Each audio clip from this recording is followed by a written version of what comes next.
berhijrah daripada kegelapan kepada cahaya,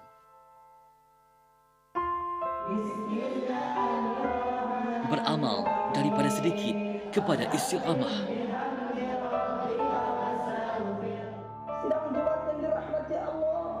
menyampaikan daripada diri sendiri kepada orang lain.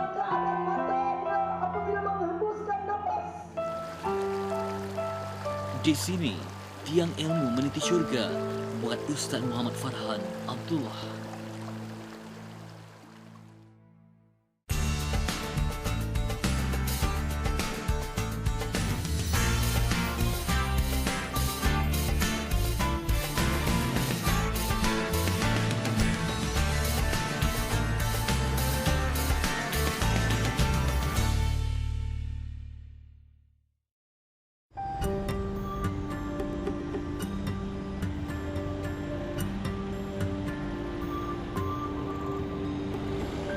Kami seronok belajar Al-Quran. Bila besar nanti boleh jadi Ustaz Maulana.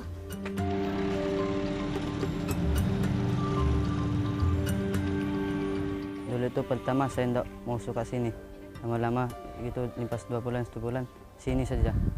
Mau pulang 1 tahun 1 kali sudah.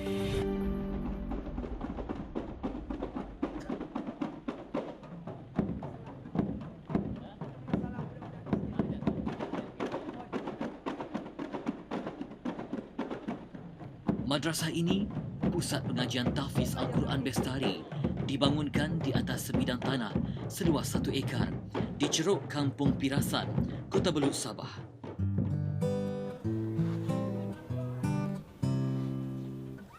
%40 daripada keseluruhan perancangan madrasah ini telah berjaya disiapkan.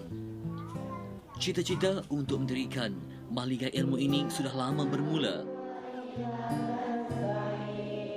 Namun realitinya hanya tercapai sejak setahun lalu hasil kerja keras Ustaz Farhan menyebarluaskan impiannya melalui program dakwah yang digerakkan di serata tanah air. Bermula dengan menyuakan satu bangunan sehingga kita dapat tapak tanah dan sehingga terdirinya bangunan besar pertama yang pada mulanya sambutan tidak bagus. Pelajar kita hanya 4, 5, 6 orang saja. Dan akhirnya sekarang ni alhamdulillah pelajar yang berulang hampir 100 orang dan yang duduk di asrama pun dekat-dekat 20 orang dah sekarang. Pernah menerima sampul kosong sehinggalah kepada wang haram hasil riba, ia tidak mematahkan semangat juangnya. Pembinaan sebuah madrasah amat penting sebagai kunci kegiatan dakwah dan penyebaran Islam. Kegiatan segelintir individu yang memperalat pelajar tahfiz mencemar integriti madrasah yang jujur mahu mengembalikan kegebilangan sekolah pondok. Pandangan segelintir masyarakat bahawa orang yang mengaji di pengajian agama ini tidak berjaya, saya rasa tidak berapa relevan. Sebab contoh diri saya sendiri, saya tak ambil contoh orang lain. Diri saya sendiri yang asal daripada agama lain dan masuk Islam, saya mengkaji Islam dan belajar tentang ilmu agama Islam, saya boleh berjaya. Sehingga saya boleh menghafaz Al-Quran dan belajar di Timur Tengah dan saya balik untuk buat kerja terlibat dalam pendidikan Islam, khususnya mertabatkan Al-Quran dalam bidang mendirikan sekolah tahfiz. Dana terkumpul, matlamat pun terlaksana biarpun sering mengalami kekurangan sumber kewangan. Tambahan pula, pusat pengajian ini menawarkan ilmu secara percuma. Anak yatim dan fakir miskin berkumpul di sini untuk mendalami ilmu Allah. Jangan risaulah insya-Allah. Orang mengaji agama rezeki dimurahkan oleh Taala. Dan orang mengaji agama tidak akan makan pasir insya-Allah. Buat permulaan, beberapa tenaga pengajar dengan gaji yang minima memikul cabaran mendidik anak bangsa, bakal hafiz dan hafizah. Segelintir di kalangan mereka yang terlibat dalam pengajian Islam ni membimbing anak murid mereka pegang rotan. Tujuan dia nak menakutkan budak tu supaya lebih ke depan lagi di segi penghafazan. Contoh saya sendiri, apabila budak-budak tasmik, kalau dia tidak memperdengarkan bacaan hafazan dengan betul, terpaksa saya gertak dengan rotan. Tetapi bukan nak menunjukkan nak dera mereka, tidak sebenarnya. Itu sebab untuk menggerunkan mereka saja. Beliau bersyukur segala usaha dan kepayahan itu mula berbalas dengan kewujudan bangunan ini. Sekolah kita di peringkat negeri dapat musabakah ketiga di peringkat negeri. hasil daripada disiplin yang kita terapkan, dan pelajar-pelajar ada yang dah 11 juzuk, 5 juzuk, 6 juzuk dan sebagainya. Biar apapun kesusahan, tunjang utamanya tidak pernah tergelincir, yakni membekalkan anak-anak di sini dengan ilmu dan akhlak demi menyemai saham akhirat yang pasti.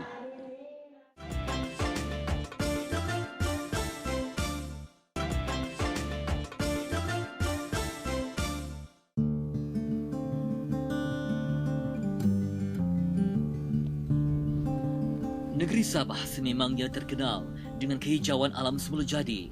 Dibaluti panorama segar Gunung Kinabalu, pemandangannya begitu mempesona. Segala puji bagi Allah yang menciptakan alam yang indah ini.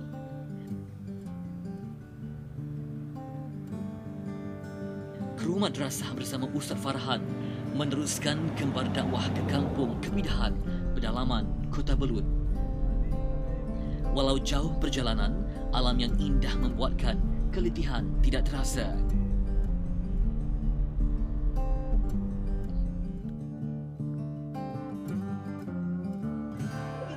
Pegang tangan kanan pegang. Baik. Kemana duduk kah? Ini jaga anda teh pengorbanan kalimah syahadah dia ke. Baik, tangan duduk kah? Bismillahirrahmanirrahim. Kuat sikit. Bismillahirrahmanirrahim. Asyhadu an la ilaha illallah. Wa asyhadu anna Muhammadar Rasulullah. Alhamdulillah, selepas hampir 2 jam perjalanan dari Kota Belud ke kampung Kebidahan ini, sampai juga kami dengan jalan yang bersimpang siur, turun bukit, naik bukit, ya, jalan yang sukar. Namun inilah dia yang dikatakan sebagai satu usaha dakwah yang amat mencabar. Ikuti perjalanan Ustaz Farhan yang menyampaikan dakwah. Yang datang hari ini bukan hanya orang Islam, tapi juga yang bukan Islam dan juga mereka yang tidak beragama. Kerana di sini mereka begitu bersatu sebagai sebuah masyarakat yang amat harmoni. Dan doa kami semoga ia akan memberikan tempias dakwah yang berkesan untuk mereka yang hadir. Hai mayang ngambung dan dong sila menjalan. Jadi senang tirandi. Jadi yang penting time pada hari raya, jadi mengetengkan ziarah-ziarah. Di sini, wajah anak kampung jelas mencerminkan kebahagiaan mereka. Lebih bahagia, Islam semakin berkembang dan membawa makna yang besar artinya. Budak-budak ni, yang besar-besar ni, khususnya Tafiz, selain daripada duduk di asrama, belajar di situ dan sebagainya, kita akan bawa mereka ni masuk ke kampung-kampung. Begitu juga staf pun, ustaz-ustazah pun kita bawa ke kampung-kampung dalam program yang kita namakan Madrasah Bergerak di Pendalaman. Okey, Kur. Allahu Akbar.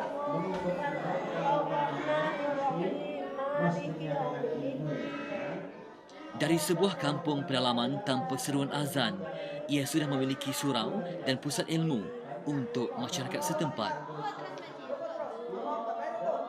Golongan saudara Muslim juga kian bertambah. Berkat usaha dakwah, Islam semakin diyakini sebagai pegangan hidup. Kalau laksanakan pada Nabi Adam, siapa yang cipta Nabi Adam? Allah. Itu adalah semua ciptaan Allah SWT. Dakwah disampaikan secara mesra mengikut pemahaman dan bahasa daerah. Ia lebih dekat di hati. Aktiviti pula tidak hanya melibatkan teori yang berat, malah praktikal yang mudah untuk difahami. Pastinya, ramai yang ingin mengenali pendakwah berbangsa Kadazan Dusun ini.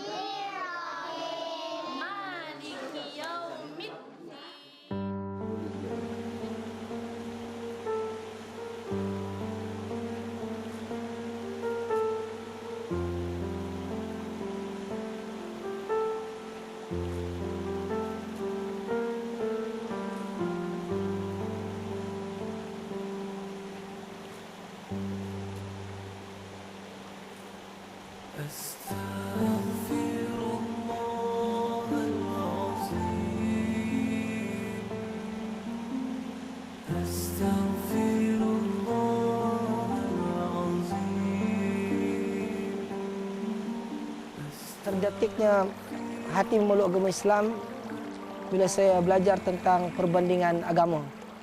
Saya membaca Al-Quran, buat perbandingan selama 6 tahun. Saya membaca banyak buku-buku agama Islam. Di samping saya berdebat dengan beberapa orang ustaz dalam beberapa siri perdebatan secara tertutup lah. Dan Alhamdulillah setelah 6 tahun saya buat kajian, jadi saya pun memeluk agama Islam kira-kira 19 tahun yang lepas.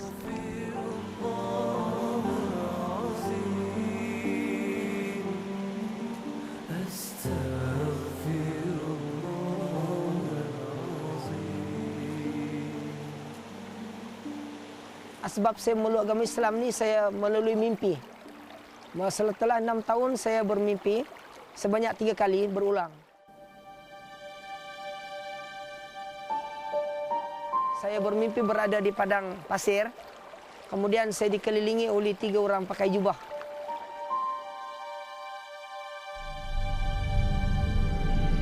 Seorang yang pakai jubah hijau, seorang pakai jubah putih dan seorang pakai jubah hitam.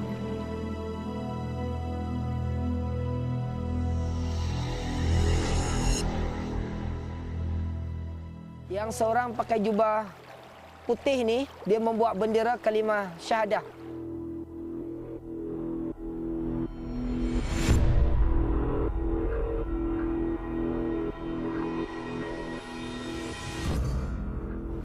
Lepas tu yang jubah hijau tu jadi juru bicara.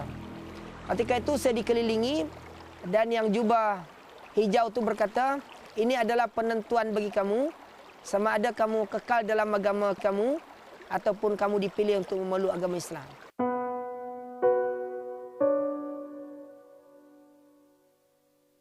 Jadi saya dihimpit masuk dalam satu lubang besar. Saya melihat macam-macam binatang buas seperti harimau, beruang dan binatang-binatang berbisa seperti ular, kalajengking dan sebagainya. Dan di dasar lubang tu dia ada satu unggun api yang sedang marak. Jadi saya disuruh masuk dalam lubang tu. Jadi kata jubah hijau tadi, ini penentuan bagi kamu. Sekiranya kamu dipilih memeluk agama Islam, orang yang jubah putih tu dia serahkan bendera yang ada tulisan Jawi, yang kalimah syahadah tadi, dan dia akan beri kamu bendera tersebut.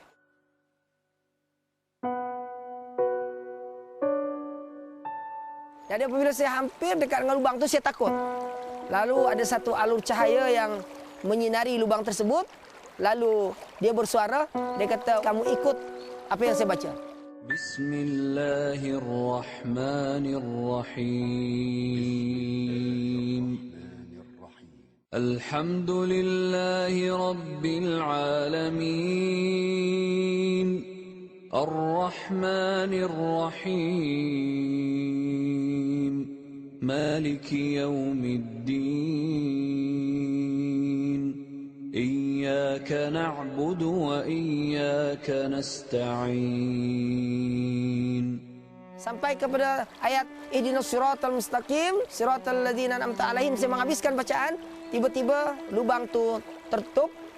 Kemudian yang jubah hitam tadi tenggelam, yang jubah putih tu membawa bendera yang ada kalimah syahadah tadi. Dia datang serahkan bendera tersebut dan dia peluk saya. Ketika itulah masa tu tiba-tiba azan berkumandang subuh dan saya dikejutkan dengan azan tersebut. Allahu Akbar, Allahu Akbar.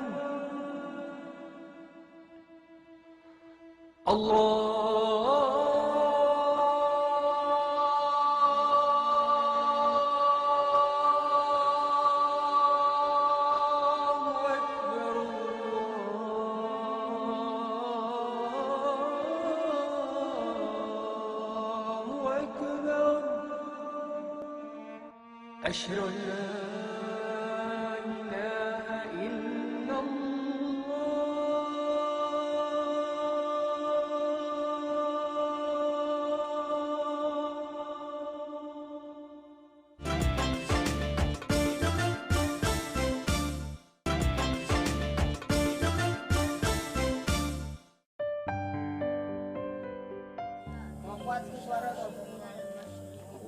Seperti yang kita sedia arif, pembelajaran ilmu Al-Quran memerlukan ketekunan. Bukan itu sahaja, suasananya juga harus islamik dan selesa.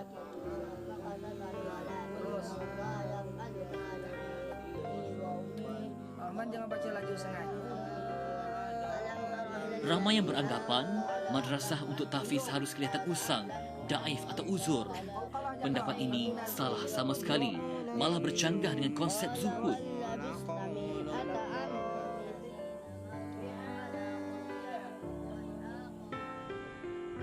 Sesuai dengan zaman yang semakin maju dan ekonomi yang semakin baik, tidak salahnya menyediakan satu ruang yang selesa dan kondusif untuk pelajar Al-Quran. Isu yang timbul selama ini ialah ketidakcukupan dana. Selain daripada itu, pengusaha madrasah juga mahukan sesuatu yang sederhana agar segala fokus dan tumpuan tidak diganggu oleh tarikan duniawi yang melekakan. Impian Ustaz Farhan amat besar. Beliau mahukan asrama yang lebih luas memandangkan permintaan untuk masuk ke sini kian bertambah saban hari. Ia satu isyarat yang positif namun terpaksa ditangguhkan buat sementara waktu memandangkan dana kian rancak dikumpul untuk realisasikan wawasan ini. Plan yang seterusnya yang kita akan buat ialah kita sedang mendapatkan tanah sebanyak 30 ekar yang kita nak bina College Islam Tahfiz Sains. Ya, kita nak bina College Islam Tahfiz Sains yang pertama di Sabah, yang mana ini adalah perancangan yang akan datang dan memakan belanja yang banyak untuk pembelian tanah dan sebagainya. Ketika bulan Ramadan, jadual di sini diperketatkan.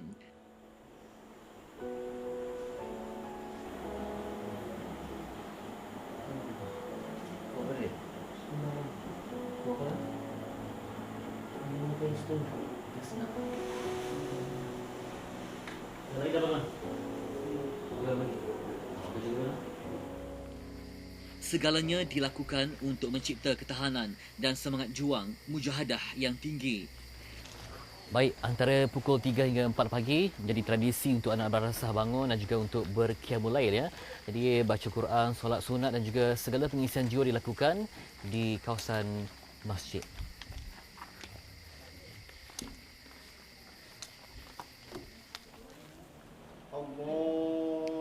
Jika di waktu siang belajar ilmu Al-Quran, waktu malam turut diisi dengan wadah ilmu. Ia bermula dengan bangun malam atau qiyamul lail sebelum sahur dan solat subuh. Kepada Allah, kekuatan dan kesabaran dipohon demi mendapat keredaannya. Assalamualaikum.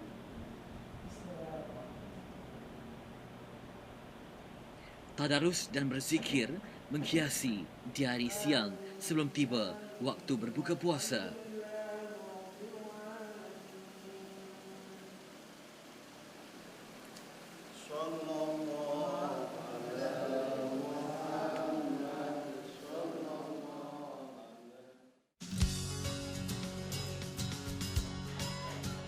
Sebelum berbuka, mereka akan keluarkan tenaga untuk sama-sama bergotong royong membersihkan kawasan madrasah.